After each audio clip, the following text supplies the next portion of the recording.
Hey guys, nice to see you again. Let's enjoy Dr. Y's chest radiology. I'm Dr. Y, medical professor, chest radiologist, Seoul, Korea.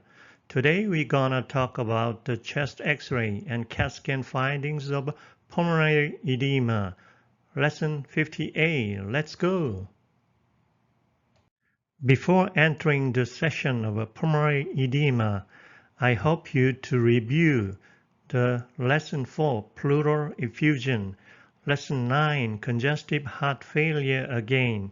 Please review, please. Sphinx as to the Oedipus, no, not Oedipus, as to the dog. What is your diagnosis with this film, this white density film? The cardiologist answered, not man, but pulmonary edema. The pulmonologist answered, not man, but pneumonia, according to their job, according to their interested organ. We, the radiologist, should show them, the internist, medical doctors, which way to go. Pulmonary edema, we can say simply, lung in the water, is excessive fluid accumulation in the interstitium or air spaces, usually alveoli of the lungs. This leads to impaired gas exchange, most often leading to dyspnea, which can progress to hypoxemia and respiratory failure. Pulmonary edema has many causes and is traditionally classified as cardiogenic and non-cardiogenic. A. Cardiogenic pulmonary edema is typically caused by volume overload or impaired left ventricular function. As a result, pulmonary pressure rises. As the pulmonary pressure rises, this pressure overwhelms the barriers and fluid enters the alveoli. Common causes are acute exacerbation of congestive heart failure, which means heart's inability to pump blood out of the pulmonary circulation, and pericardial tamponade heart valve dysfunction such as mitral valvular regurgitation. B. Non-cardiogenic pulmonary edema is caused by increased microvascular permeability, in other words, increased oncotic pressure, leading to increased fluid transfer into alveolar spaces. Pulmonary arterial wedge pressure is typically normal. There are multiple causes with multiple subtypes. Although ARDS can present with pulmonary edema, it is a distinct clinical syndrome that is not synonymous with pulmonary edema. There are two types, from direct injury, from indirect lung injury. Causes from direct lung injury is inhalation of hot or toxic gases such as EBALI, pulmonary contusion from traffic accident, aspiration of gastric fluid, re-expansion pulmonary edema, reperfusion injury, swimming-induced pulmonary edema, also known as emergent pulmonary edema, TRALI, negative pressure pulmonary edema, laryngospasm.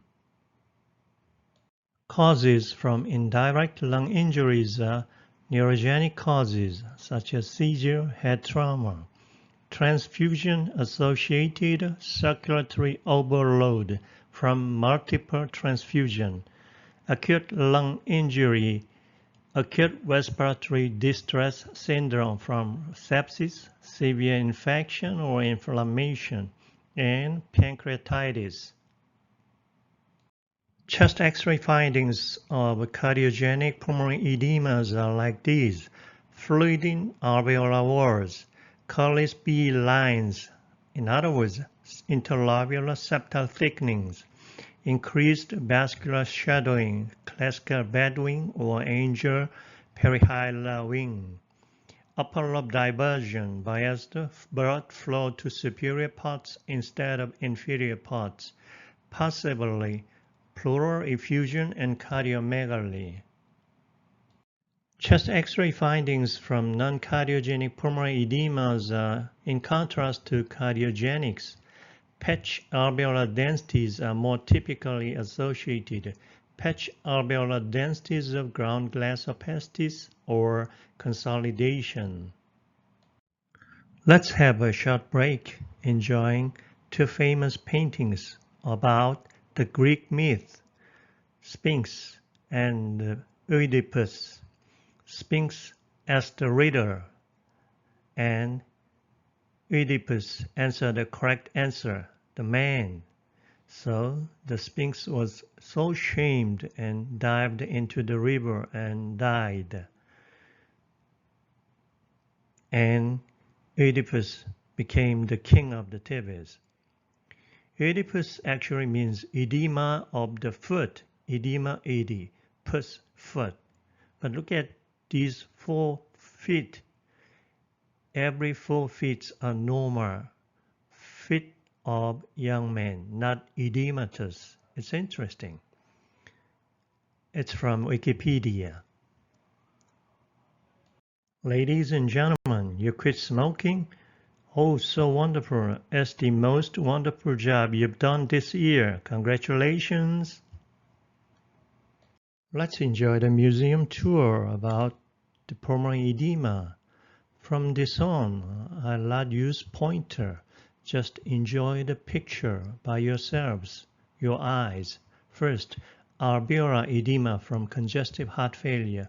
On your left side, we see AP supine film with a central line, cardiomegaly, bilateral pleural effusion of diffuse haziness.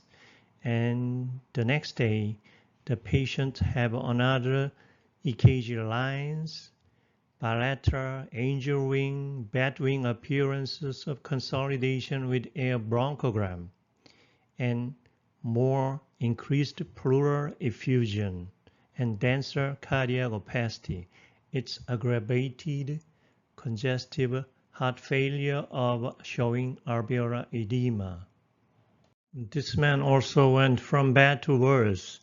On your right side, there is an accentuation of minor fissure, meaning more pleural fluid, and bilateral angel wing appearance, bilateral perihilar consolidation with air bronchogram.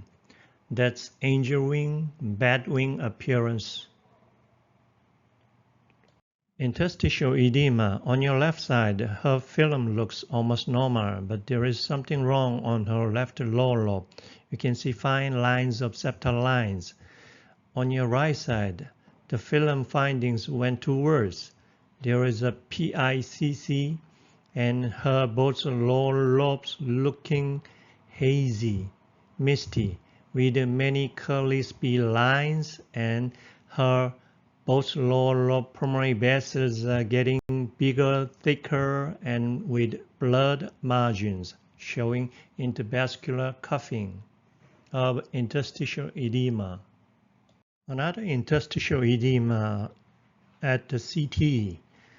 On your left side, chest radiograph shows almost normal, but at the thin section CT of the right side, we see both upper lobe with interlobular septal thickening continuous lines that represents interstitial edema. On this AP supine film, we see the typical appearances of congestive heart failure.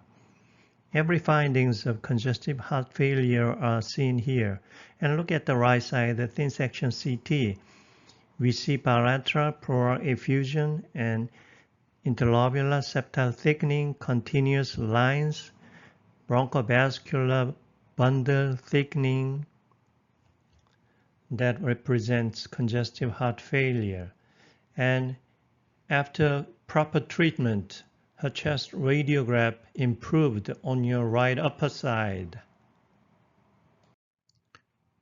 Another films of congestive heart failure of middle-aged men, AP supine film with cardiomegaly, bilateral Carlisby lines at the CP angle area, and bilateral bat wing appearance of consolidation with air bronchogram, typical congestive heart failure.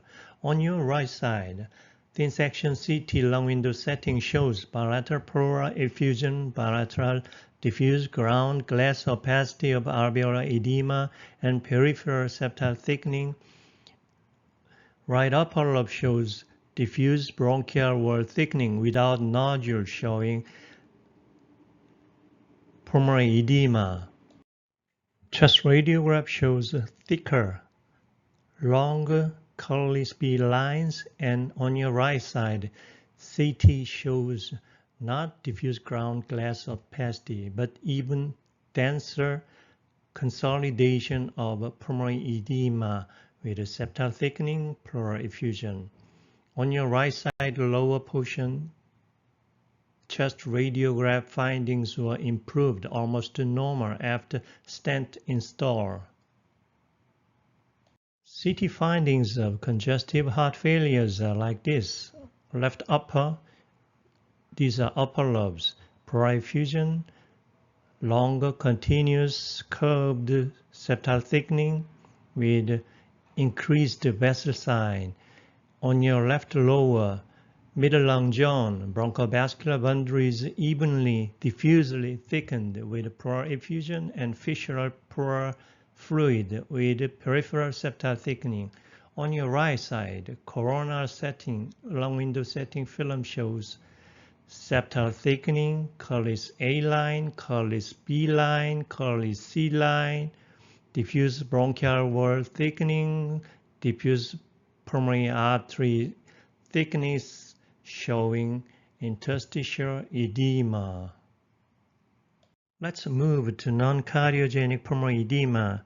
He has ICH and IVH, neurogenic, and his chest radiograph shows right upper lobe haziness.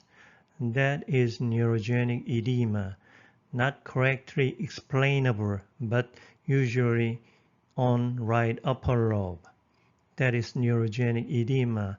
We should differentiate with pulmonary pneumonia of right upper lobe. This old man jumped into the river from the bridge for suicidal attack, and he was rescued immediately and transferred to the emergency room. His chest radiograph shows bilateral ground glass opacity with fissural accentuation. On your right side, CT shows motion artifacts with bilateral ground glass opacity and consolidation. It's from near drowning. He has left side large pneumothorax. After chest tube insertion on your right side, the lung was expanded, rapidly expanded, and showed diffuse haziness with septal thickening. This is re-expansion pulmonary edema after rapid re-expansion. It's a kind of permeability edema. Re-expansion pulmonary edema can be also seen in large pleural effusion. After rapid drainage of pleural effusion and rapid re-expansion of the lung can make the pulmonary edema, re-expansion pulmonary edema.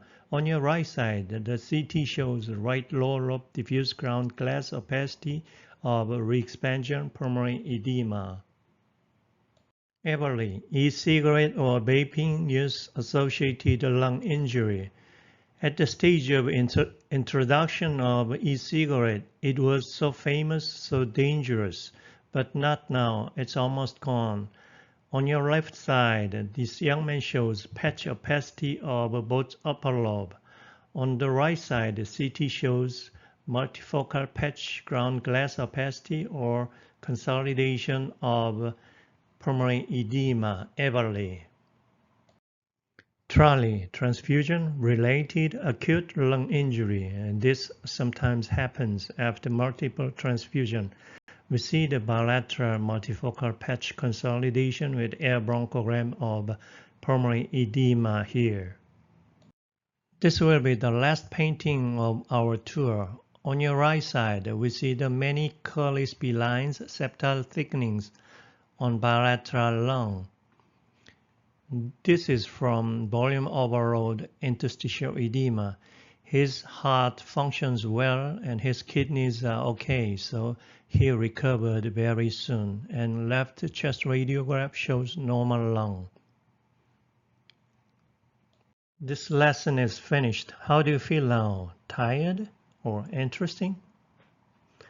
You subscribed? Thank you. Thank you so much. Be happy. See you again.